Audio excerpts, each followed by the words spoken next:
जहाँ इत्र खींचता है जा वहाँ गए, तो आओगे के दिन कपड़े बसा के। जहाँ इत्र खींचता है जा वहाँ गए, तो आओगे के दिन कपड़े बसा कर। जहाँ आग जलती है।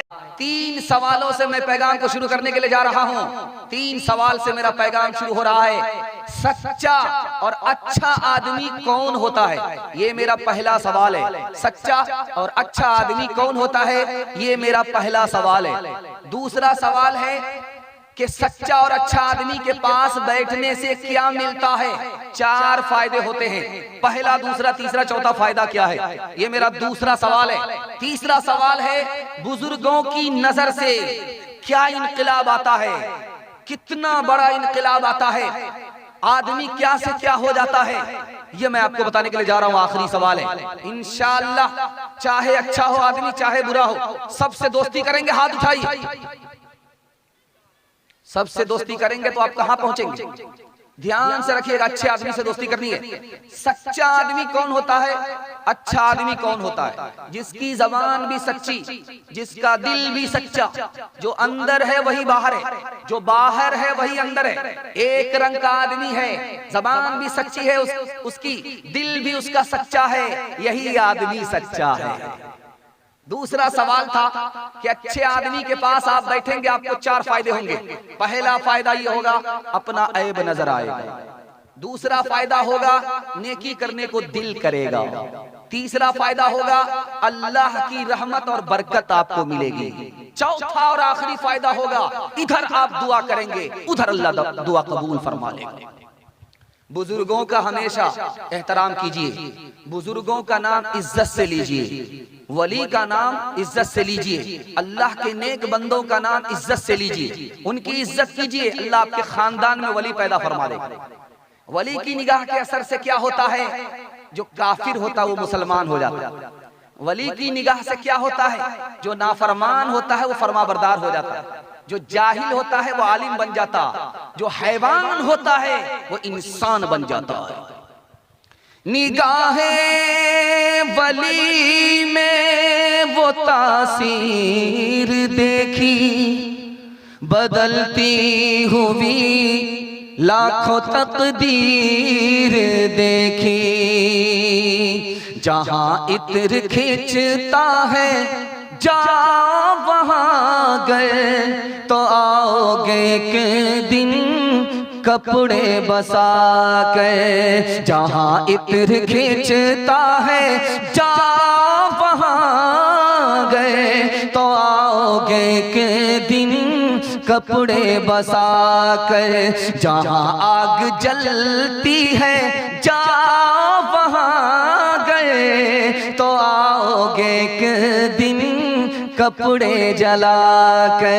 ये माना के कपड़े बचाते रहे तुम, ये माना के कपड़े बचाते रहे तुम, ये माना के कपड़े बचाते रहे तुम, मगर आग की सेक खाते रहे तुम, मगर आग की सेक खाते रहे तुम। पहला खूबसूरत पैगाम 3 मिनट में गुजर जाएगा। सुनने के लिए आप लोग मुकम्मल तैयार हैं? जोश के साथ हाथ उठा दीजिए इंशाअल्लाह। ध्यान से सुनिएगा, तेजी के साथ जलसा निकल जाएगा। आप इतनी जल्दी मुरत्तब हो गए। खा पी करके बैठने वाला 45 मिनट तक साथ देता है, उसके बाद सोने के लिए मजबूर हो जाता है। लेकिन आप बेदार हैं, अल्लाह आपकी बेदारी को कबूल फरमाए, आपके हर घर की हर मुश्किल को अल्लाह आसान फरमाए। ध्यान से सुनिएगा। बाप ने बेटे से कहा, बेटा जबान की हिफाजत करो, आंख की हिफाजत करो, पेट की हिफाजत करो, दिल की हिफाजत करो। बेटे ने कहा कि अब्बा हुजूर जबान की हिफाजत कैसे होगी? कहा दूसरे की मजलिस में बैठना तो जबान की हिफाजत करो, दूसरे के घर में जाना तो निगाह की हिफाजत करो, गलत मत देखना, और दस्तरखान पर बैठना तो पेट की हिफाजत करो, पेट को भी देखो, सिर्फ भूख को मत देखो। भूखा आदमी पेट से खाता है, और जिसको आंख की भूख होती है वो जहन्नम खा जाता है। उसका पेट ही नहीं भरता। बेटा दस्तरखान पर पेट की हिफाजत करो, जान बचेगी तो जहान है। खाने के चक्कर में अगर जान चली गई तो बदनसीब हो। पेट की हिफाजत करना दूसरे के दस्तरखान पर। और आगे कहा जब नमाज में रहना, अल्लाह के सामने खड़ा रहना, तो दिल की हिफाजत करना। दो चीजों को कभी नहीं भूलना और दो चीजों को हमेशा भूल जाना। दो काम भूल जाना है, दो नाम कभी नहीं भूलना है। दो काम भूल जाना है, दो नाम कभी नहीं भूलना है। जो काम भूलना है वो ये है, एहसान करके उसको भूल जाना। नेकी करो दरिया में डाल दो, उसको याद नहीं रखना। और किसी ने बुरा किया, उसके बदले को भूल जाइए। बदला लेना ही नहीं है। अगर आपने बदला ले लिया, आपकी तरक्की रुक जाएगी, उसकी तरक्की शुरू हो जाएगी। आप बदला लेना छोड़ दीजिए, भूल जाइए बदले को। एहसान करके एहसान को भूल जाइए। और दो नाम को कभी नहीं भूलना है, अल्लाह को कभी नहीं भूलना है, मौत को कभी नहीं भूलना है। 5 आदमी से दोस्ती मत कीजिए, बर्बाद हो जाइएगा। और जितने लोग बर्बाद आज पूरी दुनिया में, 5 लोगों से दोस्ती की वजह से बर्बाद। 3 आदमी से दोस्ती कीजिए। जितने लोग पूरी दुनिया में तरक्की कर रहे हैं, 3 आदमी की वजह से दोस्ती से, 3 आदमी की दोस्ती से तरक्की कर रहे हैं। 5 आदमी में पहला आदमी झूठा। झूठे आदमी से दोस्ती मत कीजिए। वो करीब को दूर बताएगा, दूर को करीब बताएगा। वो खुद बर्बाद है, आपको भी बर्बाद कर देगा। नाफरमान से दोस्ती मत कीजिए, वो एक लुकमे में आपको बेच डालेगा। बेवकूफ से दोस्ती मत कीजिए, वो आपको फायदा पहुंचाने के बजाय नुकसान पहुंचा देगा। बखील से दोस्ती मत कीजिए, जो कंजर है, बखील है, मक्खी चूस है, उससे दोस्ती मत कीजिए। आप मुसीबत में फंसेंगे, हाथ फैलाएंगे, वो हाथ खींच लेगा।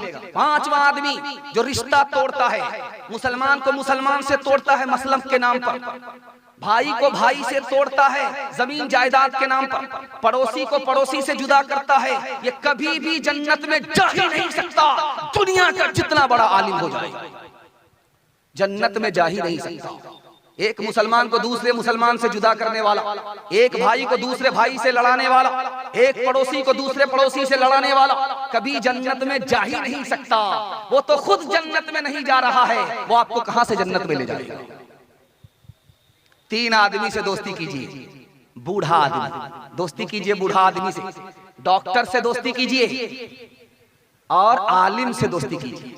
आलिम से दोस्ती करेंगे आपको इल्म मिलेगा, डॉक्टर से दोस्ती करेंगे आपको इलाज मिलेगा, और बूढ़े से दोस्ती करेंगे आपको तजर्बा मिलेगा। ठोकर से आप बच जाएंगे। एक जवान ने, गरीब आदमी ने, जवान ने अमीर के यहाँ पैगाम दे दिया, तो अमीर को रिश्ता कबूल करना नहीं था। उसने मंतिक से उसको समझा दिया कि देखो मेरे यहाँ पोखर है, मेरे यहाँ तालाब है, उस तालाब को दूध से जिस दिन भरोगे उसी दिन हम तुमको बेटी का रिश्ता देंगे। अब जवान सर पकड़ करके बैठ गया, ये तो मेरे दादा से भी नहीं होगा, इतना बड़ा तालाब दूध से कैसे भरेंगे। एक बूढ़े ने कहा क्यों परेशान हो? कहा कि देखिए ना, रिश्ता दिया है और शर्त लगा दिया है कि जब तक दूध से तालाब नहीं भरोगे रिश्ता नहीं मिलेगा। अरे 1 मिनट में आसान है, तुम रिश्ता मंजूर कर लो, शर्त मंजूर कर लो, रिश्ता आसान है। कहा वो क्या? तो जा करके कहो तुम अपना पानी खाली करो, हम तुम्हारे तालाब को दूध से भरते, उसकी नानी मर जाएगी, वो पानी खाली ही नहीं कर पाएगा। बूढ़े से तजर्बा मिलता है। ध्यान से सुनिएगा, यहाँ सवाल हुआ हिंदुस्तान में, सवाल हुआ आलिम से कि हिंदुस्तान से जो हवा मदीना जाती है, अदब से सुनिएगा, मदीना का तस्करा आ गया, नबी के शहर का तस्करा आ गया, अदब से सुनिएगा, सीरत की झलक आपके सामने आ रही है। सवाल हुआ किसी गैर मुस्लिम की तरफ से, पंडित जी की तरफ से, कि हिंदुस्तान से जो हवा मदीना जाती है वो ठंडी होती है, हवा बिल्कुल ठंडी होती है, पूरब की हवा है, पश्चिम जा रही है, ठंडी है। जो हवा मदीने से हिंदुस्तान आती है वो गर्म होती है, पश्चिम की हवा।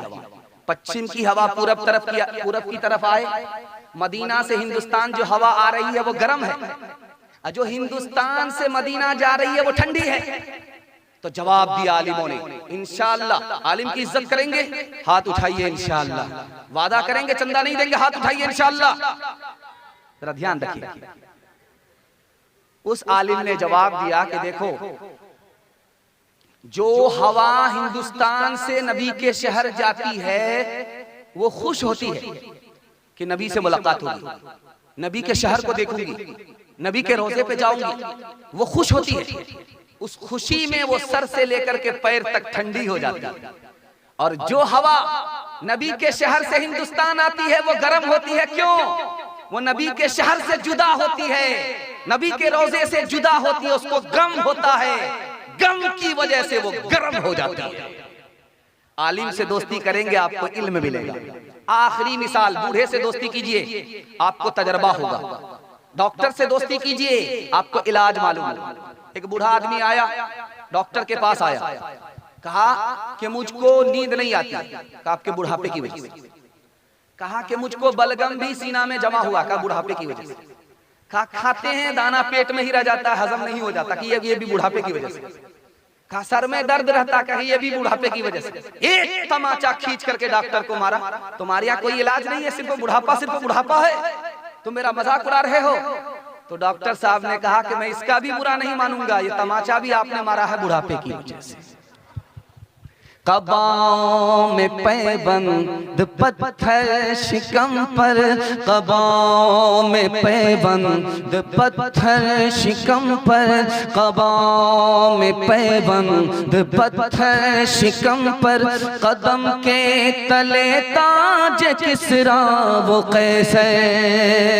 कबाओं में पैबंद पत्थर शिकम पर, कदम के तले ताज किसरा वो कैसर। ग़िज़ाना ने जो वो भी कमतर मयसर, ग़िज़ाना ने जो वो भी कमतर मयसर, मगर हाथ में जोर तस्खीर खैबर। ग़िज़ाना ने जो वो भी कमतर मयसर, मगर हाथ में जोर तस्खीर खैबर। कभी अहले ईमान की पहचान ये थी, कभी अहले इस्लाम की शान ये थी।